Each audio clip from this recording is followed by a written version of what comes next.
Hello, Nathaniel. Put your seatbelt on. Now. Did you put your seatbelt on, Nathaniel? You better have.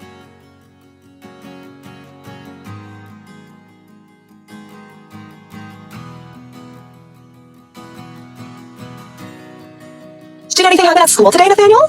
No? Nothing at all that you want to tell me? No? Okay. Well, guess who got a phone call from Mrs. Miller today? That's right, I did, because she told me that you were poking Lily's back with your pencil. I did not raise my children to poke other little girls' backs with their pencil. You, me, and your father are going to have a long conversation when we get home, so buckle up, buddy! But first I have to stop at McDonald's for dinner.